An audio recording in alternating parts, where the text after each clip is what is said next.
Welcome to Accidentally Furry, where I want to take a look at things that made us what we are today, fellies. And today I want to check out one of the biggest anime of all, the granddaddy of shonen manga, One Piece. Because a lot of things in One Piece are actually furry.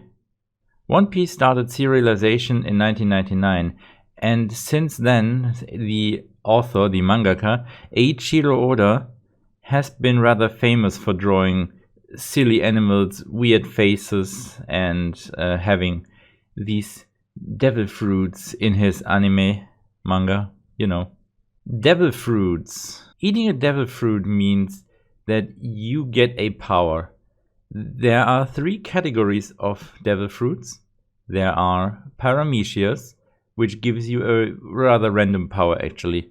Then there are Logia fruits, which give you the power to transform into the element and use the element as if it were your own body. But for us, the most interesting one of these categories are the Zoan fruits. Zoan fruits allow the user to transform into well, they're not just animals. There are many different Zoan fruits. There are insect zones, there is a human zone, the human fruit, ate by Tony Chopper. There are religious figures like the Buddha, which is also the human fruit. But most importantly, there are animal transformation fruits. Dogs, falcons, mammoths, dinosaurs. And not only do these fruits allow you to transform into the animal, they will also grant you the abilities of that animal. Meaning, if you were to eat a falcon fruit or any bird devil fruit, you would be able to fly.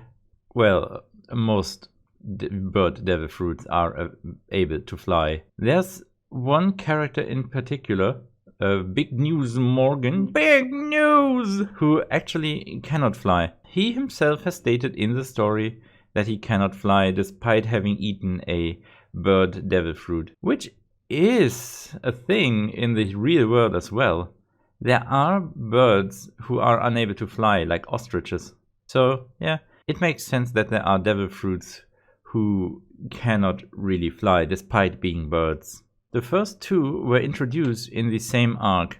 The first one was Dalton, who ate the bison fruit, and the other was Tony Chopper, who I already mentioned. Chopper was a reindeer who ate the human fruit, meaning that he can transform into a human. And the bison fruit, well, yeah, it allows the user to transform into a bison. Basically, there are 3 forms. You are the human, that's your first form. Then you can transform into the full-fledged animal running on all 4s. That is the second form. And then there's a hybrid form, which allows you to have the human features of walking on your 2 legs and having the animal features, meaning that you still look like the animal, but you're more human, anthropomorphized. You're a furry. One of my favorite Zoan fruits was the Inu Inu no Mi model Dachshund, which means that you can transform into a duckle. What's even weirder is that a bazooka ate the fruit, which is so funny. So yeah, the bazooka is able to transform into a duckle, into a dachshund. That was so silly, so fun. Another one of this example is the sword who ate the Zo no Mi, the elephant fruit, which allowed the sword named Funkfried to transform into an elephant. I love this kind of stuff.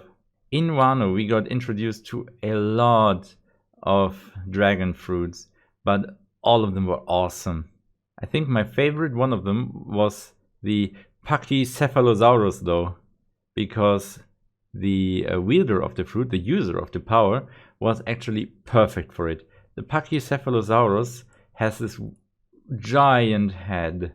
Ulti uses headbutts as her main form of attack, which is perfect for her. And lastly, I have mentioned Morgans, Big News Morgans, who hate the albatross fruit. I don't know why he can fly, but he did say that in the story himself.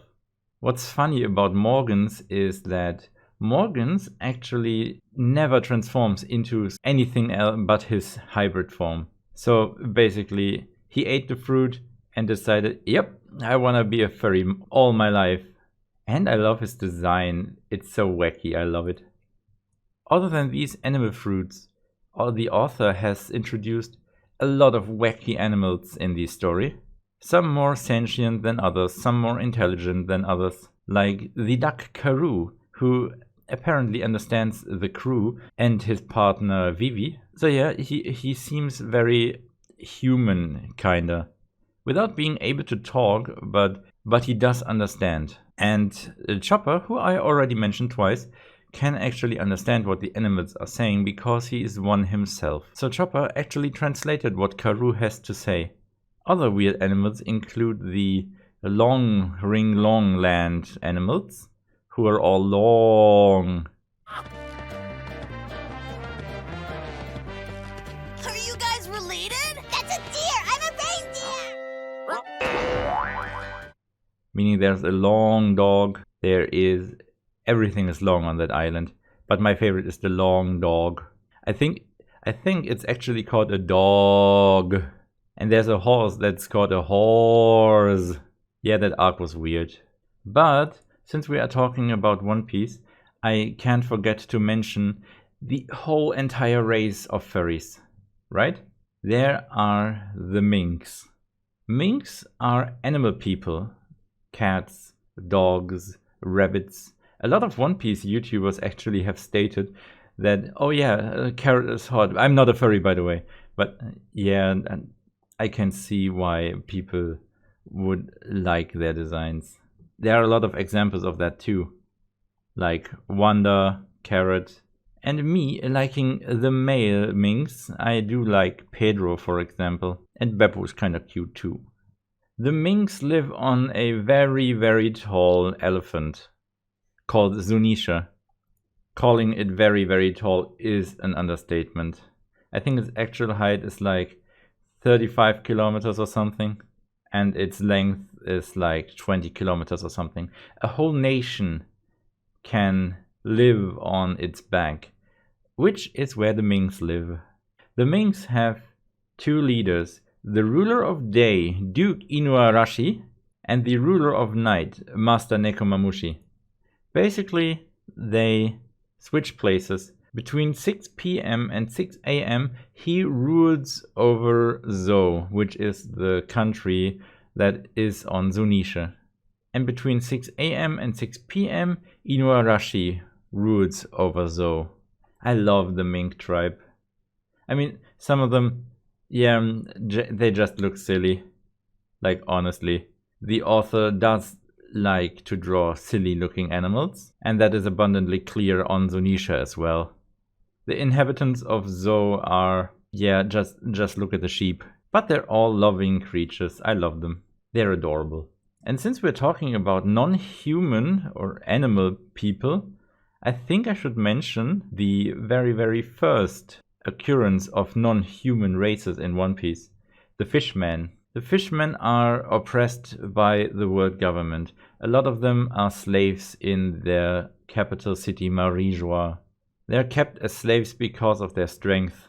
From birth, a fishman is supposedly physically 10 times stronger than a normal human, which is why they are being sold as slaves.